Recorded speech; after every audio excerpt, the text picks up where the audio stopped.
ಪ್ರತಿ ಕ್ಷಣದ ಸುದ್ದಿಗಾಗಿ ಟಿವಿ9 ಕನ್ನಡ ಚಾನೆಲ್ಗೆ ಸಬ್ಸ್ಕ್ರೈಬ್ ಆಗಿ ಬೆಲ್ ಐಕಾನ್ ಒತ್ತಿ. ನಿಮ್ಮ ನ್ಯೂಸ್ ರೂಮ್ಗೆ ಸ್ವಾಗತ. ನಾನು ರಂಗನಾಥ್ ಭಾರದ್ವಾಜ್. ಅರ್ಧ ಗಂಟೆ ಅವಧಿನಲ್ಲಿ ಸಾಕಷ್ಟು ಸಂಗತಿಗಳನ್ನು ಇವತ್ತು ಎತ್ಕೊಂಡೇ ಬಂದಿರುವಂಥದ್ದು. ಅರ್ಧ ಗಂಟೆ ಅವಧಿನಲ್ಲಿ ನಿಮಗೆ ಕೊರೋನಾ ವಿಚಾರಕ್ಕೆ ಸಂಬಂಧಪಟ್ಟಂಗೆ, ರಾಜ್ಯ ರಾಜಕೀಯದ ವಿಚಾರಕ್ಕೆ ಸಂಬಂಧಪಟ್ಟಂಗೆ ಎಲ್ಲ ಸಂಗತಿಗಳನ್ನು ನಿಮ್ಮ ಮುಂದೆ ಇಡ್ತಾ ಹೋಗ್ತೀನಿ. ನಂಬರ್ 1 ಮೊದಲು ಶುರು ಮಾಡ್ತಾ ಇದ್ದೀವಿ. ಎಷ್ಟರ ಮಟ್ಟಿಗೆ BSY ಅಲರ್ಟ್ ಆಗಿದ್ದಾರೆ ಅನ್ನುವಂಥದ್ದು. ರಾಜಕಾರಣ ಅನ್ನುವಂಥದ್ದು ಇದೆಯಲ್ಲ, ಯಾವಾಗಲೂ ಕೂಡ ತಂತಿ ಮೇಲಿನ ನಡಿಗೆ. ಯಾವಾಗ ಸಣ್ಣ ಅಸಮಾಧಾನ ದೊಡ್ಡ ಅಸಮಾಧಾನವಾಗಿ ಸ್ಫೋಟಗೊಳ್ಳುವಂಥ ಎಲ್ಲ ಸಾಧ್ಯತೆಗಳಿರ್ತವೆ. ಹೀಗಾಗಿ ಚಿಕ್ಕಂದಿದ್ದಂಗಲೇ ಅದನ್ನು ಚೂಟಿ ಬಿಡಬೇಕು ಅನ್ನುವಂಥ ಪಾಲಿಸಿಗೆ ಈಗ BS ಯಡಿಯೂರಪ್ಪ ಬಂದಿರುವಂಥದ್ದು. ಹೀಗಾಗಿ ಈಗಾಗಲೇ BSY ಅಲರ್ಟ್ ಆಗಿದ್ದಾರೆ. ನಂಬರ್ 1. ಇನ್ನು ನಂಬರ್ 2, ಎಷ್ಟರ ಮಟ್ಟಿಗೆ ಕೊರೋನಾವನ್ನು ಎದುರಿಸಬೇಕು, ಯಾವ ರೀತಿ ನಾವು ಜಾಗೃತವಾಗಬೇಕು, ಹೆಂಗೆ ನಮ್ಮ ಆರೋಗ್ಯ ಬಲವಾಗಬೇಕು, ಆರ್ಥಿಕತೆ ಬಲವಾಗಬೇಕು, ಇದಕ್ಕೆ ಸಂಬಂಧಪಟ್ಟಂಗೆ TV9 ಗೈಡ್ಲೈನ್ಸನ್ನು ಕೊಡ್ತಾ ಇದೆ. ಆ ಗೈಡ್ಲೈನ್ಸನ್ನು ಫಾಲೋ ಮಾಡಿದರೆ ನಿಜಕ್ಕೂ ಬದಲಾವಣೆ ಅನ್ನುವಂಥದ್ದು ಬಂದೇ ಬರುತ್ತೆ. Point number 2. Point number 3, corona ಎಷ್ಟರ ಮಟ್ಟಿಗೆ ಕಂಟಕ ಆಗ್ತಾ ಇದೆ. ಯಾಕಂದರೆ 100ರ ಗಡಿ ದಾಟ್ತಿರುವಂಥದ್ದು ಅತ್ಯಂತ ಸಹಜವಾಗಿಬಿಟ್ಟಿದೆ. ಇವತ್ತು ಕೂಡ ಕೊರೋನಾ ಆರ್ಭಟವನ್ನು ಮುಂದುವರಿಸಿರುವಂಥದ್ದು. ಕೊರೋನಾ ಬಗ್ಗೆ ಸಾಕಷ್ಟು ಸಂಗತಿಗಳನ್ನು ನಾನು ಇವತ್ತು ನಿಮಗೆ ಕೊಡ್ತೀನಿ. ನಂಬರ್ 3. ಇನ್ನು ಬೆಂಗಳೂರಿನಲ್ಲಿ ಕೊರೋನಾ ಅಟ್ಟಹಾಸ ಜಾಸ್ತಿಯಾಗಿದೆ. ನಿನ್ನೆ 21 ಇತ್ತು, ಇವತ್ತು 28ಕ್ಕೆ ಬಂದು ತಲುಪಿರುವಂಥದ್ದು. ಅಂದರೆ ಕೊರೋನಾ ಎಷ್ಟರ ಮಟ್ಟಿಗೆ ವ್ಯಾಪಿಸ್ಕೊಳ್ತಾ ಇದೆ ಬೆಂಗಳೂರಿನಲ್ಲಿ ಅನ್ನಲಿಕ್ಕೆ ಬೆಸ್ಟ್ ಎಕ್ಸಾಂಪಲ್ ಇದು. ನಂಬರ್ 4. ಇನ್ನು ಮೋದಿ ಪ್ಯಾಕೇಜನ್ನು ಘೋಷಣೆ ಮಾಡಿದರು. 20 ಲಕ್ಷ ಕೋಟಿ ರೂಪಾಯಿಯ ಪ್ಯಾಕೇಜನ್ನು ಘೋಷಣೆ ಮಾಡಿದರು. ಆ 20 ಲಕ್ಷ ಕೋಟಿ ಪ್ಯಾಕೇಜನ್ನು ಈಗ ಅನುಷ್ಠಾನಕ್ಕೆ ತರಬೇಕಲ್ಲ. ಹೀಗಾಗಿ ಈಗಾಗಲೇ ಆ ಪ್ಯಾಕೇಜಿಗೆ ಈಗ ಕ್ಯಾಬಿನೆಟ್ ಕೂಡ ಮುದ್ರೆ ಒತ್ತಿದೆ. ಒಂದೊಂದಾಗಿ ಈಗ ಅದು ಅನುಷ್ಠಾನಕ್ಕೆ ಬರಬೇಕು. ನಾನು ಹೇಳ್ತಾ ಇದ್ದೆ, ರಾಜಕಾರಣ ಅನ್ನುವಂಥದ್ದು ಇದೆಯಲ್ಲ, ರಾಜಕಾರಣದಲ್ಲಿ ಏನು ಬೇಕಾದರೂ ಆಗಬಹುದು. ಯಾಕಂದರೆ ನಾನು ಯಾವಾಗಲೂ ಕೂಡ ಹೇಳ್ತಾ ಇದ್ದೀನಿ, ಈ ರಾಜಕಾರಣದ ಮ್ಯಾಥಮೆಟಿಕ್ಸ್ ಇದೆಯಲ್ಲ, ಅದು ಭಾಳ ಡಿಫ್ರೆಂಟ್ ಅದು. ಯಾಕಂದರೆ 2+2 ಇಲ್ಲಿ 4 ಆಗಬೇಕು ಅಂತಿಲ್ಲ, 6 ಆದರೂ ಆಗಬಹುದು ಅಥವಾ 3 ಆದರೂ ಆಗಬಹುದು ಅಂತ ಒಂದು ವಾತಾವರಣ. ಯಾವಾಗ ಈ ಅಸಮಾಧಾನ ಇದೆ ಅನ್ನುವಂಥದ್ದು ಗೊತ್ತಾಯ್ತಲ್ಲ, ಗೊತ್ತಾದ ತಕ್ಷಣ ಯಡಿಯೂರಪ್ಪ ನೋಡಿದ್ರು 1-2-3 ದಿವಸ ಸ್ವಲ್ಪ ಜಾಸ್ತಿ ಆಗ್ತಿದ್ದಂಗೆನೇ, ಇದಕ್ಕೊಂದಿಷ್ಟು ಸುದ್ದಿಗೆ ಇಂಬು ಸಿಕ್ತಿದ್ದಂಗೆನೇ ಯಡಿಯೂರಪ್ಪ ಈಗ ಅಲರ್ಟ್ ಆಗಿದ್ದಾರೆ. ಒಳಗಿಂದೊಳಗೆ ಮದ್ದರಿಯುವಂಥ ಯೋಚನೆಯನ್ನು ಮಾಡ್ತಾ ಇದ್ದಾರೆ. ಹಾಗಾದರೆ ನಿಜಕ್ಕೂ ಯಡಿಯೂರಪ್ಪನವರ ತಲೆಯಲ್ಲಿರುವಂಥದ್ದು ಏನು? ಹಾಗಾದರೆ ಬನ್ನಿ ನೋಡಿ.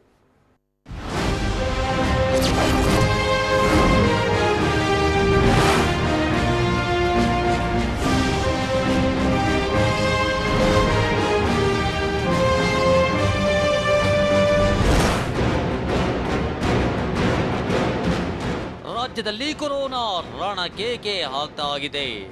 ಇವತ್ತು ಒಂದೇ ದಿನ 187 ಪಾಸಿಟಿವ್ ಬಂದಿದೆ. ಕೈಗೆ ಸಿಗದಂತೆ ಹೆಮ್ಮಾರಿ ಆರ್ಭಟಿಸುತ್ತಲೇ ಇದೆ. ಹೀಗೆ ಡೆಡ್ಲಿ ವೈರಸ್ ತಲೆನೋವು ಒಂದ್ ಕಡೆಯಾದ್ರೆ, ರಾಜ್ಯ ಬಿಜೆಪಿ ಪಾಳೆಯದ ಶಕ್ತಿಯಂತೆ ಇರೋ BSY ಕೊಂಚ ಕದಲಿ ಹೋಗಿದ್ದಾರೆ. ಅದಕ್ಕೆ ಕಾರಣ ರೆಬೆಲ್.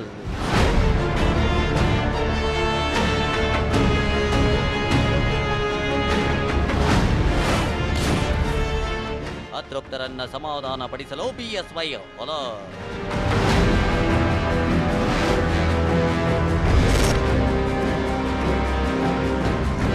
ನಿಜ, ಅದ್ಯಾವಾಗ ಅತೃಪ್ತ ಶಾಸಕರು ಬಂಡಾಯದ ಬಾವುಟ ಹಾರಿಸೋಕೆ ಸಜ್ಜಾಗಿದ್ದಾರೆ ಅಂತ ಗೊತ್ತಾಯ್ತು. BSY ಅಲರ್ಟ್ ಆಗಿದ್ದಾರೆ. ಪಕ್ಷದೊಳಗೆ ಬಂಡಾಯ ಅನ್ನೋದು ಕಿಡಿ ಇದ್ದಂತೆ. ಆ ಕಿಡಿ ಕೆನ್ನಾಲಗೆ ಚಾಚದಂತೆ ನೋಡಿಕೊಳ್ಳಬೇಕು ಅನ್ನೋದು CMಗೆ ಚೆನ್ನಾಗೇ ಗೊತ್ತಿದೆ. ಹೀಗಾಗಿ ಅಲರ್ಟ್ ಆಗಿರೋ CM ರೆಬಲ್ಸ್ಗಳ ಅಸಮಾಧಾನ ತಣಿಸೋಕೆ ಮುಂದಾಗಿದ್ದಾರೆ. ಒಳಗೊಳಗೆ ಪ್ಲಾನ್ ಹೆಣೆದಿರೋ CM ಬಹಿರಂಗವಾಗಿ ಏನನ್ನೋ ಹೇಳದೆ ನಾನು ಈ ಬಗ್ಗೆ ಮಾತಾಡೋದೇ ಇಲ್ಲ ಎನ್ನುತ್ತಿದ್ದಾರೆ. ನಂದೇನಿದ್ರೂ ರಾಜ್ಯದ ಡೆವಲಪ್ಮೆಂಟ್ ಬಗ್ಗೆ, ಕೋವಿಡ್ ತಡೆಯೋದಕ್ಕೆ ನನ್ನ ಕೆಲಸ, ಅದರಲ್ಲಿ ನನಗೆ ತಾನು ನಿರತನಾಗಿದ್ದೇನೆ. ಬೇರೆ ವಿಷಯಗಳ ಬಗ್ಗೆ ನಾನು ತಲೆ ಕೆಡಿಸ್ಕೊಳ್ಳೋಕೆ ಹೋಗೋದಿಲ್ಲ. ಅದರ ಬಗ್ಗೆ ನಾನು ಯಾವುದೇ ರಿಯಾಕ್ಷನ್ ಕೊಡೋಕ್ಕೂ ಇಷ್ಟಪಡ್ತೀನಿ. ವಿಚಾರ ಅದಲ್ಲ. CM ಆಪ್ತ ವಲಯದಲ್ಲಿ BSY ಅಲರ್ಟ್ ಆಗಿರೋ ರೀತಿ ಇನ್ನೂ ಸಾಕಾಗುತ್ತಿಲ್ಲ ಅನ್ನೋ ಭಾವನೆ ಇದೆ. ಅದಕ್ಕೂ ಕಾರಣವಿದೆ. ಯಾಕಂದ್ರೆ ಅತೃಪ್ತರು ಅಷ್ಟೆಲ್ಲ ಗಂಭೀರ ಸಭೆ ಮಾಡ್ತಾ ಇದ್ರೆ CM ಅದನ್ನ ಗಂಭೀರವಾಗಿ ತೆಗೆದುಕೊಂಡಿಲ್ಲವೇನೋ ಅಂತ ಅವರ ಆಪ್ತರೇ ಕೆಲವರು ಗೊಣಗುತ್ತಿದ್ದಾರಂತೆ. ಯಾಕಂದ್ರೆ ಒಂದ್ ವೇಳೆ ರೆಬಲ್ಸ್ಗಳು ಈ ವಿಚಾರವನ್ನ ಇಷ್ಟಕ್ಕೆ ಬಿಡದೆ ಹೈಕಮಾಂಡ್ ಬಳಿ ತೆಗೆದುಕೊಂಡು ಹೋದ್ರೆ ಏನು ಮಾಡೋದು? ಸುಮ್ಮನೆ ಇದನ್ನ ಬೆಳೆಯೋಕೆ ಬಿಡದೆ ಸಮಸ್ಯೆ ಸಣ್ಣದಿರುವಾಗಲೇ ಚುಗುಟಿ ಬಿಸಾಕುವುದು ಆಪ್ತರ ಅಭಿಪ್ರಾಯವಾಗಿದೆ ಎನ್ನಲಾಗ್ತಿದೆ.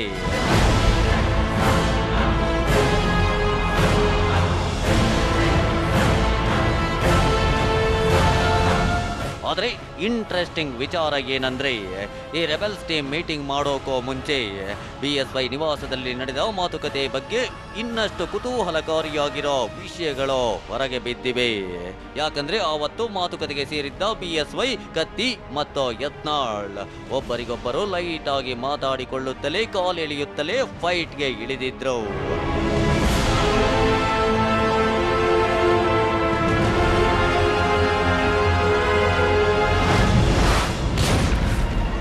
ಕಾಲೆಳೆಯುತ್ತಾ ಶುರುವಾದ ಮಾತುಕತೆ ಕೆಂಡವಾಗಿ ಬದಲಾಯಿತು. ಬಿಜೆಪಿ ನಡುಮನೆಯ ನಿಗಿ ಕೆಂಡದ ಎಕ್ಸ್ಕ್ಲೂಸಿವ್ ಸ್ಟೋರಿ. ಅಂದಹಾಗೆ ಸಿಎಂ BSY ಹಸು ತೋರಿಸಲು ಕರೆದು ಉಮೇಶ್ ಕತ್ತಿ, ಬಸವನಗೌಡ ಪಾಟೀಲ್, ಯತ್ನಾಳ್ ಜೊತೆ ನಡೆಸಿದ್ದ ಕ್ಲೋಸ್ ಡೋರ್ ಮೀಟಿಂಗ್ ನ ರೋಚಕ ಕಹಾನಿಯನ್ನ ಹೇಳಿದ್ವಿ. ಆದ್ರೆ ಕ್ಲೋಸ್ ಡೋರ್ ಮೀಟಿಂಗ್ ಮುನ್ನ ಹಸು ಕಟ್ಟೋ ಕೊಟ್ಟಿಗೆಯಲ್ಲೇ ಕಾಲೆಳೆಯೋ ಆಟ ನಡೆದಿತ್ತು ಅನ್ನೋ ಸಂಗತಿ ಹೊರಬಿದ್ದಿದೆ. ಅಷ್ಟಕ್ಕೂ BSY ಕಾಲೆಳೆದವರು ಬೇರಾರು ಅಲ್ಲ, once again rebel Basanagouda Patil, Yatnal. ಹಾಗಿದ್ರೆ ಏನದೋ ಅದನ್ನೇ ತೋರಿಸ್ತೀವಿ ನೋಡಿ. ನೋಡಿಲ್ಲಿ, ಗಿರ್ ಹಸು ತಂದಿದ್ದೀವಿ. ಗಿರ್ ಹಸು ಮನೇಲಿದ್ರೆ ಅದೃಷ್ಟ ಅಂತೆ, ಅದಕ್ಕೆ ತಂದಿದ್ದೇವೆ. ಏನ್ ಸರ್ ನೀವು ಬರೀ 2 ಹಸು ಅಂತೀರಾ? 2 ಗಿರ್ ಹಸು ನಿಮಗೆ ಅದೃಷ್ಟ ಅಂತ ಆದ್ರೆ ನನ್ನ ಮನೆಯಲ್ಲಿ 1000 ಹಸುಗಳಿವೆ. ಯಾರ್ಯಾರೋ ಕೊಟ್ಟ ಹಸುಗಳನ್ನ ಸಾಕ್ತಿದ್ದೇನೆ. ಅವುಗಳಲ್ಲಿ 250 ಹಸುಗಳು ಗಿರ್ ತಳಿ ಇವೆ. ಹಾಗಾದ್ರೆ ನನ್ನ ಅದೃಷ್ಟ ಎಷ್ಟು ಇರಬೇಕು ಹೇಳಿ ಸರ್? ಆಗ್ಲಪ್ಪ, ನಿನ್ಗೊಳ್ಳೇದಾಗ್ಲಿ. ಹೀಗೆ ಯತ್ನಾಳ್ BSY ಕಾಲೆಳೆಯುತ್ತಲೇ ಮಾತಿಗೆ ಇಳಿದಿದ್ರು. ಸಿಎಂ ನಿವಾಸ ಕಾವೇರಿಯಿಂದ ಕೃಷ್ಣಾಗೆ ಬಂದು ಊಟ ಮುಗಿಸಿ ಹೊರಡಬೇಕು ಅನ್ನುವಷ್ಟರಲ್ಲಿ ಸೀನ್ ಚೇಂಜ್ ಆಗಿತ್ತು. ಸಿಎಂ ಮನೆಯಿಂದ ಹೊರಗೆ ಬರುತ್ತಲೇ ಯತ್ನಾಳ್ ಮುನಿಸು ಸ್ಫೋಟಗೊಂಡಿತ್ತು. ಯತ್ನಾಳ್, ಕತ್ತಿ ಜೊತೆ ನೀವೆಲ್ಲ ಜೊತೆಯಲ್ಲಿ ನಿಲ್ಬೇಕು. ಹೈಕಮಾಂಡ್ ಏನಾದ್ರೂ ಬದಲಾವಣೆ ವಿಚಾರ ಶುರು ಮಾಡಿದ್ರೆ ನೀವು ಜೊತೆಗಿರ್ಬೇಕಪ್ಪ. ನಾವ್ಯಾಕೆ ಸರ್? ನಿಮ್ಮ ಆಪ್ತರೇ ಆಗಿರುವ ಬೊಮ್ಮಾಯಿ ಇದ್ದಾರೆ, CC ಪಾಟೀಲ್ ಇದ್ದಾರೆ, ಜೊಲ್ಲೆ ಇದ್ದಾರೆ, ಮಧುಸ್ವಾಮಿ ಇದ್ದಾರೆ, ಮೊನ್ನೆ ಬಂದಿರುವ BC ಪಾಟೀಲ್ ಇದ್ದಾರೆ. ಇವರೆಲ್ಲ ನಿಮ್ಮ ಸಂಪುಟದಲ್ಲೇ ಇದ್ದಾರಲ್ಲ, ಅವರೇ ಸಮರ್ಥನೆ ಮಾಡ್ಕೋತಾರೆ ಬಿಡಿ. ಇಲ್ಲಪ್ಪ ಕತ್ತಿ, ನಿನ್ನ ಮುಂದಿನ ಸಲ ಮಂತ್ರಿ ಮಾಡ್ತೀನಿ. ಯತ್ನಾಳ್, ನಿನ್ಗೂ ಅವಕಾಶ ಕೊಡ್ತೇನೆ. ಲಿಂಗಾಯತ CM ಬದಲಾವಣೆ ಅಂತ ಹೈಕಮಾಂಡ್ ಏನಾದ್ರೂ ಹೊರಟ್ರೆ ಕಷ್ಟ ಆಗ್ತದೆ, ಆಗ ಜೊತೆಗಿರಿ. ಹೈಕಮಾಂಡ್ ನವರಿಗೇನು ಸಾರ್, ನೀವಲ್ಲದಿದ್ರೆ ಇನ್ನೊಬ್ಬ ಲಿಂಗಾಯತ ನಾಯಕನನ್ನ ತಂದು CM ಮಾಡ್ತಾರೆ ಬಿಡಿ. ಏನ್ ಉಮೇಶ್ ಕತ್ತಿ, ಈ ಯತ್ನಾಳ್ ಹೇಗ್ ಹೇಳ್ತಿದ್ದಾನ್ ನೋಡು. ಅವನ್ ಬಿಡಿ ಸರ್, ಏನೇನೋ ಹೇಳ್ತಾನೆ. ಏನೋ ಮಾರಾಯ, ನೀ ಹಿಂಗೆಲ್ಲ ಹೇಳ್ತೀಯ? ನೀನು ಬಿಡಪ್ಪ ಕತ್ತಿ, ಸಾವುಕಾರ ಇದ್ದೀಯಾ, ದುಡ್ಡಿದೆ. ಆದ್ರೆ ನಮ್ಮ ಕತೆ ಹಂಗಲ್ಲಪ್ಪ. ಹೀಗೆ BSY ಸಮಾಧಾನ ಪಡಿಸಲು ನೋಡಿದ್ರು, ಕತ್ತಿ ಮಧ್ಯ ಪ್ರವೇಶ ಮಾಡಿದ್ರು. ಯತ್ನಾಳ್ ಲೈಟ್ ಆಗಿ BSYಗೆ ಟಾಂಗ್ ಕೊಡ್ತಿದ್ರು. ಆದ್ರೆ ಇದೆಲ್ಲ ಮುಂದೆ ಎಲ್ಲಿ ಹೋಗಿ ನಿಲ್ಲುತ್ತೋ ಕಾದು ನೋಡ್ಬೇಕು. ಕಿರಣ್ ಹನಿಯಾಡ್ಕ, TV9 ಬೆಂಗಳೂರು.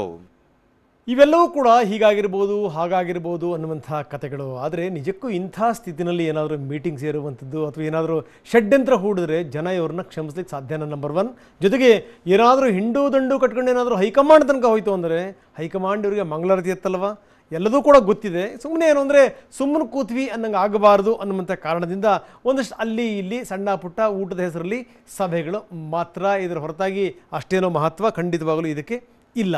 ಇನ್ನು ಈ ಕೊರೋನಾವನ್ನು ಎದುರಿಸುವಂಥ ಬಗ್ಗೆ ಹೇಗೆ ಪ್ರಧಾನಮಂತ್ರಿಗಳು ತುಂಬ ಸ್ಪಷ್ಟವಾಗಿ ಹೇಳಿದ್ದಾರೆ. ಇನ್ನೇನು ನಮಗೆ ಬೇರೆ ಮಾರ್ಗ ಇಲ್ಲ ನಮಗೆ, ಯಾಕಂದರೆ ನಮಗಿರುವಂಥದ್ದು ಒಂದೇ ಮಾರ್ಗ, ಕೊರೋನಾ ಜೊತೆಗೇನೆ ಕೊರೋನಾ ಎದುರಿಸಬೇಕು. ಈ ಮುಖಾಂತರ ಏನಂದ್ರೆ ಆರ್ಥಿಕತೆಯನ್ನು ಕೂಡ ಬಲಪಡಿಸಬೇಕು ಅನ್ನುವಂಥದ್ದು. ಹಾಗಾದರೆ ನಿಜಕ್ಕೂ ಏನು ಮಾಡಬೇಕು? ಜನ, ನಾವುಗಳು, ನಮ್ಮ ಜವಾಬ್ದಾರಿಗಳೇನು, ಜೊತೆಗೆ ವ್ಯವಸ್ಥೆ, ಸರ್ಕಾರದ ಜವಾಬ್ದಾರಿ ಏನು? ಇದಕ್ಕೆ ಸಂಬಂಧಪಟ್ಟಂಗೆ ನಾವೊಂದಷ್ಟು ಸಲಹೆ ಸೂಚನೆಗಳನ್ನು ಕೂಡ ಕೊಟ್ಟಿದ್ದೀವಿ TV9 ಮುಖಾಂತರ. ನೋಡಿ. ಕೊರೋನಾ ವಿರುದ್ಧ ಕದನ, ಆ ತ್ರಿಸೂತ್ರಗಳೇನು? Over to you Sukanya. Mask, ಸಾಮಾಜಿಕ ಅಂತರ. ಈ ತ್ರಿಸೂತ್ರಗಳನ್ನ ಪಾಲಿಸದೆ ಹೋದ್ರೆ ಬಚಾವಾಗೋದು ಕಷ್ಟ ಅಂತ ಹೇಳಿ ನಾವು ಮಾಸ್ಕ್ ಇಲ್ದಲೇ ಹೊರಗಡೆ ಹೋಗಲೇಬಾರ್ದು. ಕೊರೋನಾ ಇನ್ನು ಈಗ ನಮಗೆ ಸದ್ಯದಲ್ಲಿ ಹೋಗುವಂಥ ಯಾವುದೇ ಲಕ್ಷಣಗಳು ಕಾಣ್ತಾ ಇಲ್ಲ. ಈ ಹೆಮ್ಮಾರಿ ಎನ್ನುವಂಥದ್ದು ಅಟ್ಯಾಕ್ ಮಾಡ್ತಾ ಇರೋದು ಸದ್ಯಕ್ಕೆ ಮಕ್ಕಳಲ್ಲಿ ಜಾಸ್ತಿ ಇದೆ. ಹಾಗಾದ್ರೆ ಮಕ್ಕಳು ಪ್ರಮುಖವಾಗಿ ಇದ್ರ ಬಗ್ಗೆ ಹೇಗೆ ಕೇರ್ ತೆಗೆದುಕೊಳ್ಬೇಕಾಗುತ್ತೆ? ಮಕ್ಕಳು ಮತ್ತೆ ವೃದ್ಧರನ್ನ ಹೇಗೆ ಬಚಾವ್ ಮಾಡಬಹುದು? ಕೊರೋನಾದಿಂದಾಗಿ ಪ್ರತಿಯೊಬ್ಬನ ಜೀವನವೇ ಚೆಲ್ಲಾಪಿಲ್ಲಿಯಾಗಿದೆ. ಇಡೀ ಮನುಕುಲವೇ ಮಹಾ ಕೊರೋನಾ ಕೂಪದಲ್ಲಿ ಸಿಲುಕಿ ಒದ್ದಾಡ್ತಾ ಇದೆ. 2 ತಿಂಗಳ ಲಾಕ್ಡೌನ್ನಿಂದಾಗಿ ಬದುಕಿನ ಲಯವೇ ತಪ್ಪಿ ಹೋಗಿದೆ. ವ್ಯಾಪಾರ ವಹಿವಾಟಿಲ್ಲ, ಕೆಲಸ ಕಾರ್ಯ ಇಲ್ಲ. ಅದೆಷ್ಟೋ ಮಂದಿಗೆ ಒಪ್ಪತ್ತಿನ ಊಟಕ್ಕೂ ಗತಿ ಇಲ್ಲ. ಬದುಕು ಮೊದಲಿನಂತೆ ಆಗೋಕೆ ಸಾಧ್ಯವೇ ಇಲ್ಲ. ಯಾಕಂದ್ರೆ ಹೆಮ್ಮಾರಿ ವೈರಸ್ ಸದ್ಯಕ್ಕಂತೂ ನಿವಾರಣೆಯಾಗೋದೇ ಇಲ್ಲ.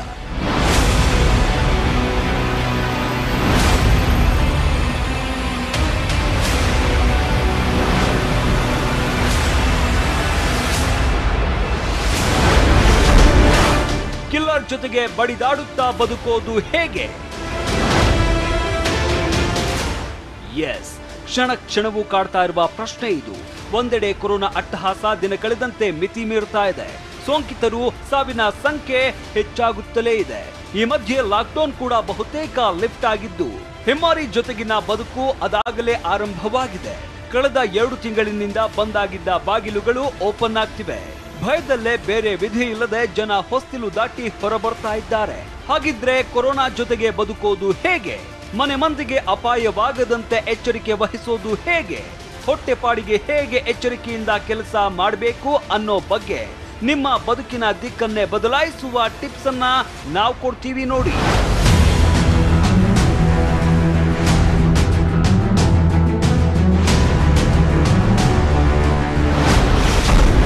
ಕೊರೋನಾ ಜೊತೆಗಿನ ಬದುಕಿಗೆ 3 ಸೂತ್ರ.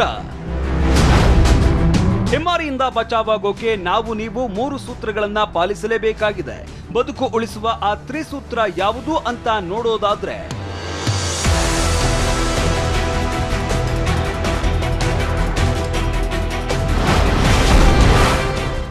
ಮಾಸ್ಕ್ ಧರಿಸೋದು, ಸಾಮಾಜಿಕ ಅಂತರ ಕಾಪಾಡೋದು, ಸ್ಯಾನಿಟೈಸರ್ ಬಳಕೆ. ಕೊರೋನಾ ವಿರುದ್ಧದ ಹೋರಾಟದ 3 ಸೂತ್ರ.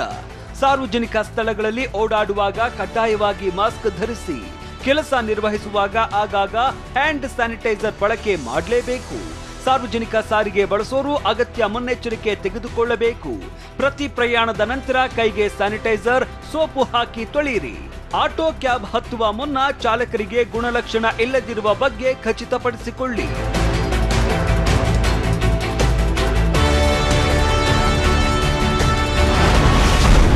ಮಕ್ಕಳು, ವೃದ್ಧರ ಬಗ್ಗೆ ನಿಗಾ ಇರಲಿ. 10 ವರ್ಷದ ಒಳಗಿನ ಮಕ್ಕಳು ಮನೆಯಿಂದ ಹೊರಗೆ ಹೋಗದ ಹಾಗೆ ಎಚ್ಚರಿಕೆ ವಹಿಸಿ. ಮಕ್ಕಳು ಸೋಂಕಿರುವ ವ್ಯಕ್ತಿ ಜೊತೆಗೆ ಸಂಪರ್ಕಕ್ಕೆ ಬಾರದ ರೀತಿ ನೋಡಿಕೊಳ್ಳಿ. ಮಕ್ಕಳು ಗುಂಪು ಗುಂಪಾಗಿ ಆಟವಾಡೋದಕ್ಕೆ ಅವಕಾಶ ನೀಡಬೇಡಿ. ಇನ್ನು 60 ವರ್ಷ ಮೇಲ್ಪಟ್ಟವರು ಯಾವುದೇ ಕಾರಣಕ್ಕೂ ಮನೆಯಿಂದ ಹೊರಗಡೆ ಹೋಗಲೇಬಾರದು. ಆರೋಗ್ಯದಲ್ಲಿ ಸ್ವಲ್ಪ ಏರುಪೇರಾದ್ರೂ ವೈದ್ಯರನ್ನ ಸಂಪರ್ಕಿಸಲೇಬೇಕು. ಮನೆಯಿಂದ ಹೊರ ಹೋಗಿ ಬಂದಿರೋರು ವೃದ್ಧರನ್ನ ಸಂಪರ್ಕಿಸಲೇಬೇಡಿ.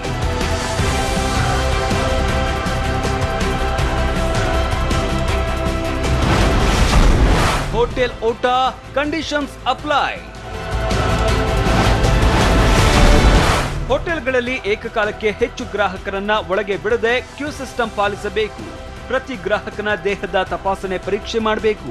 ವಾರಕ್ಕೆ 1 ಬಾರಿ ಸಿಬ್ಬಂದಿ ಅಡುಗೆ ಮಾಡುವವರ ಆರೋಗ್ಯ ತಪಾಸಣೆ ಮಾಡಬೇಕು. ಅಡುಗೆ ಮಾಡುವ ಮುನ್ನ ತರಕಾರಿಯನ್ನ ಚೆನ್ನಾಗಿ ತೊಳೆಯಬೇಕು.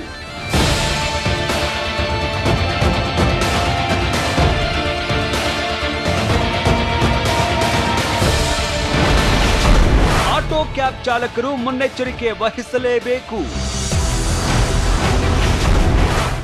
ಆಟೋ ಕ್ಯಾಬ್ ಚಾಲಕರು ಸೋಂಕಿನ ಲಕ್ಷಣ ಇರುವ ಪ್ರಯಾಣಿಕರನ್ನ ಹತ್ತಿಸಿಕೊಳ್ಳಲೇಬೇಡಿ. ಹಣದ ಆಸೆಗೆ ಇಬ್ಬರ ಬದಲು ಹೆಚ್ಚಿನ ಪ್ರಯಾಣಿಕರನ್ನ ಹತ್ತಿಸಿಕೊಳ್ಳಬಾರದು. ಹೈರಿಸ್ಕ್ ರಾಜ್ಯ, ದೇಶಗಳಿಂದ ಬರುವ ಪ್ರಯಾಣಿಕರ ಬಗ್ಗೆ ನಿಖರ ಮಾಹಿತಿ ಪಡಿಬೇಕು. ಪ್ರಯಾಣಿಕರು ಯಾವ ರಾಜ್ಯದಿಂದ ಬಂದಿದ್ದಾರೆ ಅನ್ನೋದನ್ನ ಅರಿತುಕೊಳ್ಳಬೇಕು.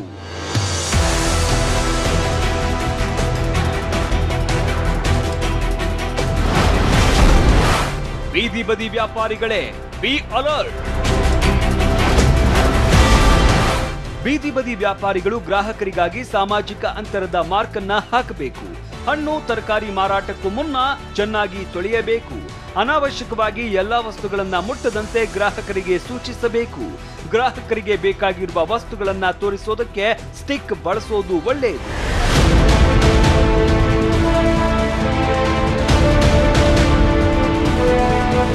ಹೀಗೆ ಎಲ್ಲ ಮುನ್ನೆಚ್ಚರಿಕಾ ಕ್ರಮಗಳೊಂದಿಗೆ ವ್ಯಾಪಾರ ವಹಿವಾಟು ನಡೆಸಬೇಕಾಗಿದೆ. ದೇಶದ ಆರ್ಥಿಕ ಚಕ್ರವನ್ನ ಮತ್ತೆ ಹಳಿಗೆ ತರಬೇಕಾಗಿದೆ. ಹೀಗಾಗಿ ನಮ್ಮ ಜೀವ ನಮ್ಮ ಕೈಯಲ್ಲೇ ಇದ್ದು ಮುಂದಿನ ದಿನಗಳಲ್ಲಿ ಈ ಹಿಂದಿಗಿಂತಲೂ ಹೆಚ್ಚಿನ ಎಚ್ಚರಿಕೆಯೊಂದಿಗೆ ಹೆಜ್ಜೆ ಇಡಬೇಕಿದೆ.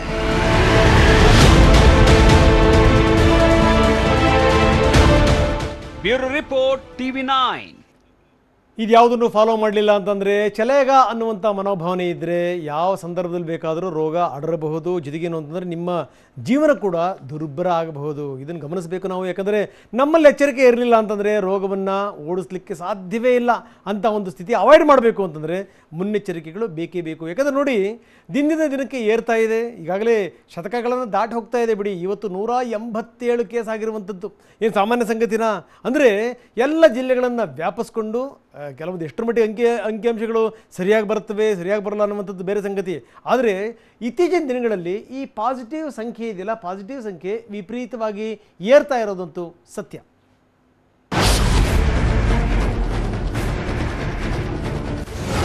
ಒಂದೇ ದಿನ 187 ಜನರ ಮೇಲೆ ಕೊರೋನಾ ದಾಳಿ.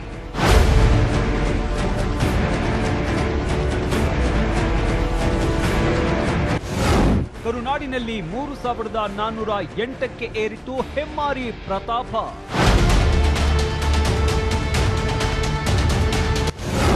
ಹೊರ ರಾಜ್ಯ, ಹೊರ ದೇಶಗಳಿಂದ ಉಡುಪಿಗೆ ಹೊಡೆತ.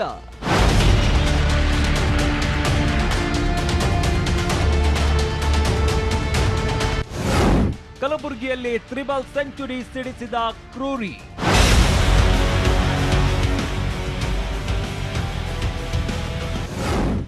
ಬೆಂಗಳೂರಿನಲ್ಲಿ ಮತ್ತೊಂದು ಬಲಿ ಪಡೆದ ರಕ್ಕಸ.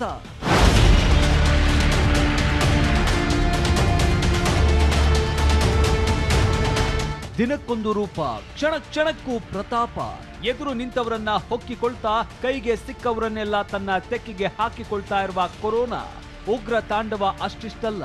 ಯಾಕಂದ್ರೆ ನಿನ್ನೆ ಅನಾಮತ್ತು 299 ಜನರ ಮೇಲೆ ದಾಳಿ ನಡೆಸಿದ್ದ ಕ್ರೂರಿ ವಾರದ ಆಟ ಮುಗಿಸಿತ್ತು. ಆದ್ರೆ ಇವತ್ತು ರಣಕೇಕಿಯೊಂದಿಗೆ ಮತ್ತೆ ಅಟ್ಟಹಾಸ ಶುರು ಮಾಡಿದೆ. ಬರೋಬ್ಬರಿ 187 ಜನರನ್ನ ತನ್ನ ಜಾಲಕ್ಕೆ ಬೀಳಿಸಿಕೊಂಡಿದೆ. ಇದರೊಂದಿಗೆ ರಾಜ್ಯದಲ್ಲಿ ಸೋಂಕಿತರ ಸಂಖ್ಯೆ 3408ಕ್ಕೆ ಏರಿಕೆಯಾಗಿದೆ.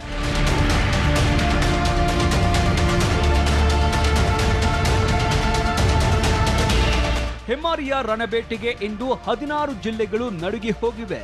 ಮಹಾರಾಷ್ಟ್ರದ ಸೋಂಕಿನ ನಂಟು ಮತ್ತಷ್ಟು ಜನರಿಗೆ ಗಂಟು ಬಿದ್ದಿದ್ರೆ ಹೊರ ದೇಶಗಳ ಸಂಪರ್ಕವು ಆಘಾತ ತಂದೊಡ್ಡಿದೆ. ಅದರಲ್ಲೂ ಬೆಂಗಳೂರಿನಲ್ಲಿ ಮತ್ತೊಂದು ಜೀವವನ್ನ ಕೊರೋನಾ ನುಂಗಿ ಹಾಕಿದೆ. ಹೆಮ್ಮಾರಿಯ ಕೂಪಕ್ಕೆ ಬಿದ್ದಿದ್ದ 90 ವರ್ಷದ ವೃದ್ಧ ಆಸ್ಪತ್ರೆಯಲ್ಲೇ ಉಸಿರು ಚೆಲ್ಲಿದ್ದಾರೆ. ಇನ್ನು ಉಡುಪಿಗೆ ನಿತ್ಯವೂ ಉಪಟಳ ನೀಡುತ್ತಾ ಇರುವ ಕ್ರೂರಿ ಇವತ್ತು ಜಿಲ್ಲೆಯೊಂದರಲ್ಲೇ 73 ಜನರ ಹೆಗಲೇರಿದೆ. ಆತಂಕಕಾರಿ ವಿಷಯ ಏನಂದ್ರೆ ಸೋಂಕಿತರ ಪೈಕಿ 33 ಜನ ಮಹಾರಾಷ್ಟ್ರದಿಂದ ಬಂದಿದ್ದಾರೆ. 3 ದುಬೈನಿಂದ ಜಿಲ್ಲೆಗೆ ಆಗಮಿಸಿದ್ದಾರೆ. ಆದರೆ ಬಾಕಿ 37 ಜನರಿಗೆ ಯಾರಿಂದ ಸೋಂಕು ತಗುಲಿದೆ ಅನ್ನೋದೇ ಗೊತ್ತಾಗ್ತಾ ಇಲ್ಲ.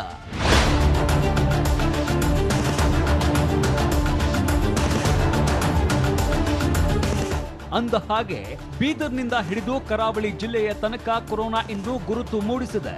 ಹಾಗಿದ್ರೆ ಯಾವ್ಯಾವ ಜಿಲ್ಲೆಯಲ್ಲಿ ಎಷ್ಟೆಷ್ಟು ಜನರನ್ನ ಕೊರೋನಾ ತಗುಲಿದೆ ಅಂತ ತೋರಿಸ್ತೀವಿ ನೋಡಿ.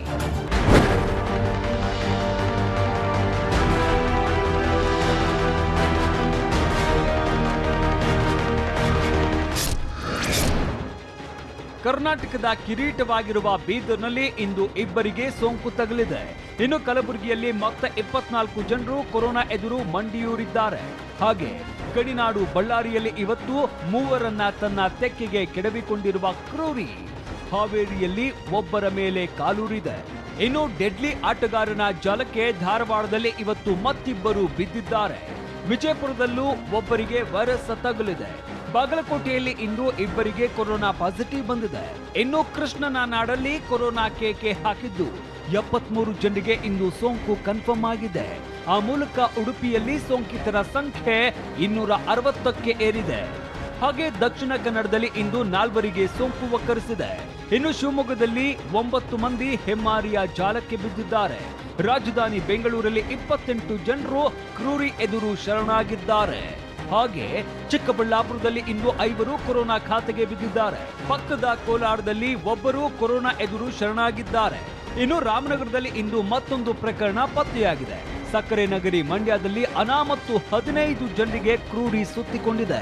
ಕೊನೆಯದಾಗಿ ಹಾಸನದಲ್ಲಿ ಇಂದು ಮತ್ತೆ 16 ಮಂದಿಗೆ ಪಾಸಿಟಿವ್ ರಿಪೋರ್ಟ್ ಬಂದಿದೆ.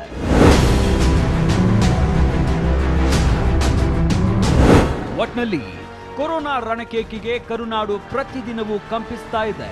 ಅಂಕಿ ಸಂಖ್ಯೆಗೆ ಸಿಗದಂತೆ ಕೊಲೆಪಾತಕ ಕೇಕೆ ಹಾಕ್ತಾ ಇದ್ದು ಜನರೆಲ್ಲ ದಿಗಿಲು ಬಿದ್ದಿದ್ದಾರೆ. Bureau report TV9. 187ರಲ್ಲಿ ಬೆಂಗಳೂರಿನ ಸಂಖ್ಯೆ 28. ನೋಡಿ, ಬೆಂಗಳೂರಿನಲ್ಲಿ ನಿನ್ನೆ 21 ಇತ್ತು, ಇವತ್ತು 28 ಆಗಿದೆ. ಅಂದರೆ ಒಂದೊಂದು ಆ ಹಿಸ್ಟ್ರಿ ಕೂಡ ಭಯಾನಕ. ಅದರ ಎಕ್ಸ್ಕ್ಲೂಸಿವ್ ಸ್ಟೋರೀಸನ್ನು ತೋರಿಸ್ತೀವಿ ನೋಡಿ.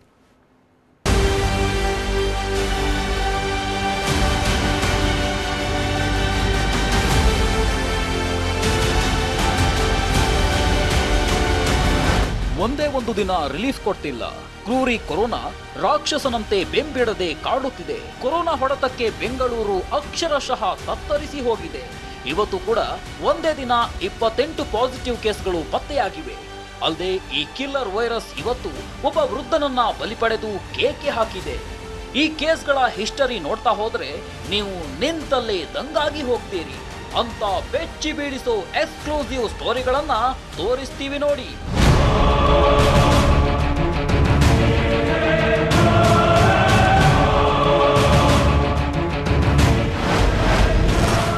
Exclusive number 1. ಕಾರ್ಪೊರೇಟರ್ನಿಂದ ಪಾಲಿಕೆ ಅಧಿಕಾರಿಗೆ ಕಂಟಕ.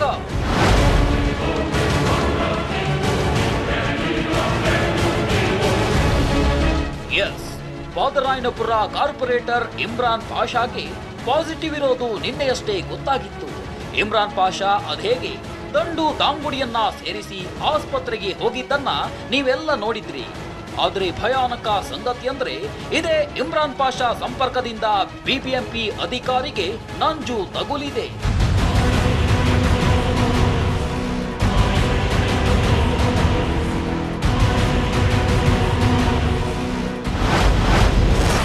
Exclusive number 2. ಪಿಡಿಎನಲ್ಲಿ ಕರ್ತವ್ಯದಲ್ಲಿದ್ದ ಪೊಲೀಸ್ಗೂ ಕುತ್ತು.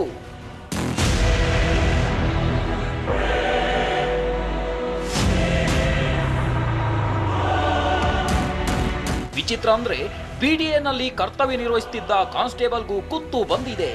ಆಡುಗೋಡಿ ಪೊಲೀಸ್ ಕ್ವಾರ್ಟರ್ಸ್ನಲ್ಲಿ ವಾಸವಿದ್ದ ಸೋಂಕಿತ ಕಾನ್ಸ್ಟೇಬಲ್ ಟಿಪ್ಪು ನಗರದಲ್ಲಿ ಕರ್ತವ್ಯ ನಿರ್ವಹಿಸಿದ್ರು.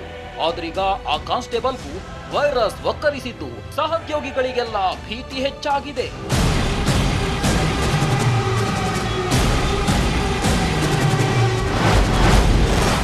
Exclusive number 3. ರಾಜಧಾನಿಯಲ್ಲಿ ಹೆಚ್ಚಾದ ಹಾಟ್ಸ್ಪಾಟ್ ಸಂಖ್ಯೆ.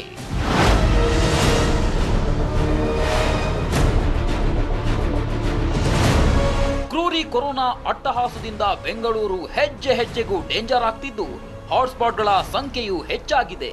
ಸೋಂಕಿತರ ಸಂಖ್ಯೆ ಹೆಚ್ಚಾದ ಆಧಾರದ ಮೇಲೆ ಬೆಂಗಳೂರಿನಲ್ಲಿ ಕಂಟೈನ್ಮೆಂಟ್ ಝೋನ್ಗಳನ್ನ ಗುರುತಿಸಲಾಗಿದೆ. ಆ ಲಿಸ್ಟ್ನಲ್ಲಿ ಬಾದರಾಯನಪುರ ಮೊದಲ ಸ್ಥಾನದಲ್ಲಿದ್ದು ಶಿವಾಜಿನಗರ 2ನೇ ಸ್ಥಾನದಲ್ಲಿದೆ. ಮಂಗಮ್ಮನಪಾಳ್ಯ 3ನೇ ಸ್ಥಾನದಲ್ಲಿದ್ರೆ ಡಿಜೆಹಳ್ಳಿಯ ಎಸ್ಗೆ ಗಾರ್ಡನ್ 4ನೇ ಸ್ಥಾನದಲ್ಲಿದೆ. ಒಟ್ಟಲ್ಲಿ ರಾಜಧಾನಿ ಬೆಂಗಳೂರು ದಿನದಿಂದ ದಿನಕ್ಕೆ ಡೆಡ್ಲಿ ಡೇಂಜರಸ್ ಆಗ್ತಿದ್ದು ಗಲ್ಲಿ ಗಲ್ಲಿಯಲ್ಲೂ ಭೀತಿ ಹೆಚ್ಚಾಗಿದ್ದಂತೂ ಸುಳ್ಳಲ್ಲ. Bureau report TV9. ಮೋದಿಯವರು ಘೋಷಣೆ ಮಾಡಿದಂಥ 20 ಲಕ್ಷ ಕೋಟಿ ರೂಪಾಯಿ ಪ್ಯಾಕೇಜ್ ಇವತ್ತು ಅದಕ್ಕೆ ಸಚಿವ ಸಂಪುಟ ಅಸ್ತು ಅಂತ ಹೇಳಿದೆ. ಇನ್ನು ಎಲ್ಲವೂ ಕೂಡ ಇಂಪ್ಲಿಮೆಂಟ್ ಆಗಬೇಕು. ಸ್ವಾಭಿಮಾನಿ ಭಾರತ, ಸ್ವಾವಲಂಬಿ ಭಾರತ, ಇದಕ್ಕೋಸ್ಕರ ಮೋದಿಯವರು ಘೋಷಣೆ ಮಾಡಿದ್ದು ಬರೋಬ್ಬರಿ 20 ಲಕ್ಷ ಕೋಟಿ ರೂಪಾಯಿ ಪ್ಯಾಕೇಜ್. ಇವತ್ತು ಕೇಂದ್ರ ಸಂಪುಟ ಇದಕ್ಕೆ ಅನುಮೋದನೆ ಕೊಟ್ಟಿದೆ. ಈ ಮುಖಾಂತರ ಆತ್ಮನಿರ್ಭರ ಭಾರತಕ್ಕೆ ನಾಂದಿ ಹಾಡಲಾಗುತ್ತೆ. इसका मार्ग एक ही है, आत्मनिर्भर भारत।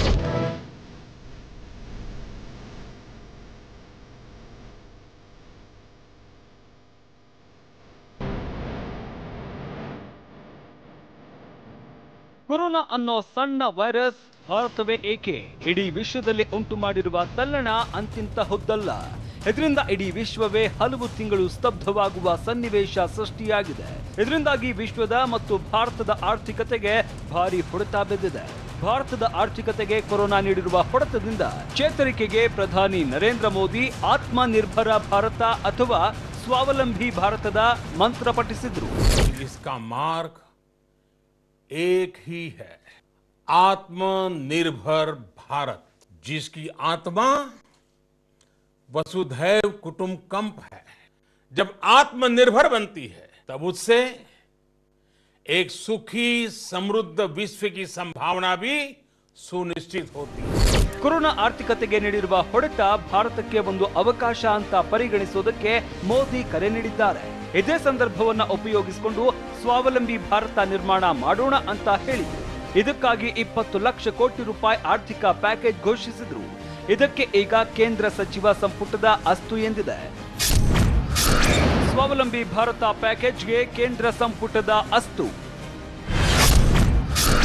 ರೈತರು, ಬೀದಿ ಬದಿ ವ್ಯಾಪಾರಿಗಳಿಗೆ ಕೇಂದ್ರದ ನೆರವಿನ ಹಸ್ತ. ಪ್ರಧಾನಿ ನರೇಂದ್ರ ಮೋದಿ ಘೋಷಿಸಿದ್ದ 20 ಲಕ್ಷ ಕೋಟಿ ರೂಪಾಯಿ ಆರ್ಥಿಕ ಪ್ಯಾಕೇಜ್ ಕುರಿತು ಕೇಂದ್ರ ಹಣಕಾಸು ಸಚಿವೆ ನಿರ್ಮಲಾ ಸೀತಾರಾಮನ್ ಸರ್ಕಾರದ ಪ್ಲಾನ್ ಏನು ಅಂತ ವಿವರಿಸಿದ್ರು. ಅವರು ಏನೇನು ನಿರ್ಧಾರ ತೆಗೆದುಕೊಂಡಿದ್ರು ಅಂತ ನೋಡೋದಾದ್ರೆ,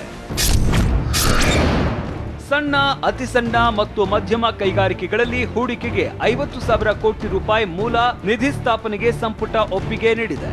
ಇದರ ಜೊತೆಗೆ ಸಂಕಷ್ಟದಲ್ಲಿ ಇರುವ ಎಂಎಸ್ಎಂಇಗಳಿಗೆ ನೆರವಾಗೋದಕ್ಕೆ 20,000 ಕೋಟಿ ರೂಪಾಯಿ ಸಾಲ ನೀಡೋದಕ್ಕೆ ಸಹ ಅನುಮೋದನೆ ನೀಡಿದೆ. ಇನ್ನು ರೈತರಿಗೆ ನೆರವಾಗುವ ಉದ್ದೇಶದಿಂದ ರೈತರ ಸಾಲ ಮರುಪಾವತಿಗೆ ಆಗಸ್ಟ್ 31ರವರೆಗೆ ಗಡುವು ವಿಸ್ತರಿಸಿದೆ. ಮುಂಗಾರಿನಲ್ಲಿ ರೈತರು ಬೆಳೆಯುವ 14 ಬೆಳೆಗಳ ಕನಿಷ್ಠ ಬೆಂಬಲ ಬೆಲೆ ಹೆಚ್ಚಳ ಮಾಡಿದೆ. ಈ ಮೂಲಕ ರೈತರಿಗೆ ನೆರವಿನ ಹಸ್ತ ಚಾಚಿದ್ರೆ 50 ಲಕ್ಷ ಬೀದಿ ಬದಿ ವ್ಯಾಪಾರಿಗಳಿಗೆ ತಲಾ 10,000 ರೂಪಾಯಿ ಸಾಲ ಸೌಲಭ್ಯ ಘೋಷಿಸುವ ಮೂಲಕ ಸಂಕಷ್ಟದಲ್ಲಿ ಇರುವವರ ನೆರವಿಗೆ ನಿಲ್ಲುವ ಭರವಸೆ ನೀಡಿದೆ.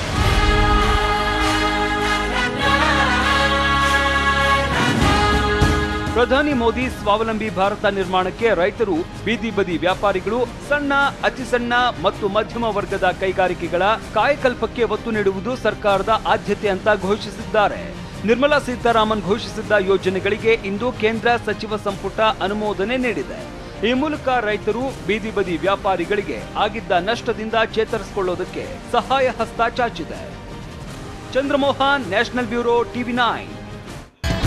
ಜಸ್ಟ್ ಬೆಂಗಳೂರು ಪ್ರತಿದಿನ ರಾತ್ರಿ 10 ಗಂಟೆಗೆ TV9ನಲ್ಲಿ ಮಾತ್ರ.